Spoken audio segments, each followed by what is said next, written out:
What's up, vinyl community? This is Justin. Today I just wanted to give you a quick tour of my listening rooms. There in the foreground you see my dog Julie. She's an amazing creature, 12 and a half years old, trying to get a nap on right now, but we'll try to work around her. So anyways, just get right into it. What I have are a pair of Audio-Technica LP 1240 XP USB direct drive turntables. You can run them at either line or phono level. I always run them at phono level. Of course, it has a USB out. And then my mixer is a Numark M6 USB, very affordable, well-built mixer that I've had for 4 years. Very basic. The preamps, phono preamps, sound really good in those.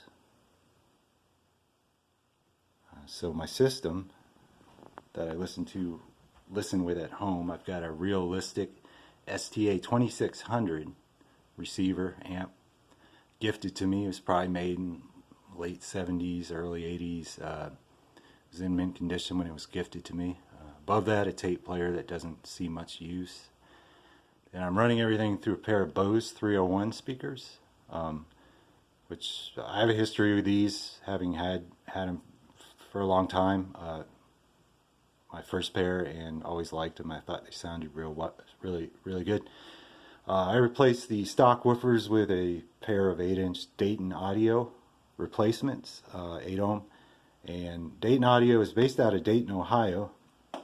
And if you need replacement speakers, I'd recommend going through them because they seem to be well made and they sound good. And they serve me well. So anyways, there's my record brush, and this is the case I use to transport my cartridges to and from DJ gigs. And of course, here's my record collection. It's divided by genre and alphabetized within the genres. A lot of these records overlap genre though, so you know there could be 20 or 30 more of those tabs in there, but I know where everything is, and so that's what matters. Over here, these are the cases I use to transport my vinyl to and from gigs and draw from during gigs. A pair of Odyssey cases, well built, served me well. And for some inspiration over here, got a photo of Martin Rev and Alan Vega of the band Suicide. If you've never listened to Suicide, check them out. They're iconic 70s New York City band. Highly influential. Alright, here is a gig poster from one Halloween. These are a couple paintings my friend Daniel gifted me years ago.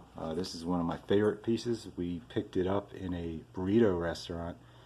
They had a display of school kids art, and this was for sale, and I knew I had to get it. And so I'll go ahead and take you into the other listening room. This room is where it's my studio. It's where I paint and sometimes make my own music. So in here, this system was gifted me, except for the speakers. I have a Kai AP306 turntable with a Stanton 500-2 cartridge. Goes through a pretty basic Sony amp. Has plenty of power and sounds good. That's all that matters to me.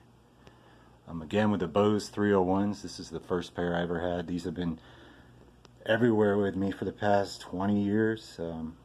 Again, those have the Dayton Audio replacement woofers in them.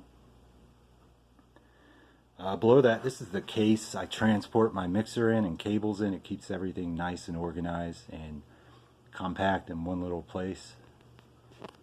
Those are my initials there and a couple stencils I made, painted on it, fun stuff. These cases are what I transport my turntables in. Again, a pair of Odyssey turntable cases, rugged, do the job. If I'm playing somewhere that doesn't have a system, I bring my Mackie, hey Julie, I bring my Mackie Thump 15s with me. These are also have replacement woofers. The 15s I replace them with Dayton Audio woofers. Surprise, because the stock ones aren't that great and they blew fairly quickly, even though I wasn't pushing these hard. But those, and they're lightweight. They do thump, but they also have really good dynamics. Speaker stands. This is my Grundorf DJ table, so you can maybe make out the porthole there that your cables go down, so you can keep everything nice, neat, and organized. So that's my mobile rig that I always take with me everywhere. My carpet I set up on. Trying to think what else I can show you in here. Maybe some music gear. Multi-FX processor over here. Mackie FX12 12-channel mixer. Here's an old school tape 4-track. Hidden in this case is a digital 8-track. Look at that focus. Arr. And I do have one of my favorite things, this collection of Yamaha keyboards from the 80s. This one's similar to an SK1. It has a sample function. This one, you can get some pretty growling synth sounds out of it. And of course I do have the classic Casio SK1 there. Elisa's drum machine.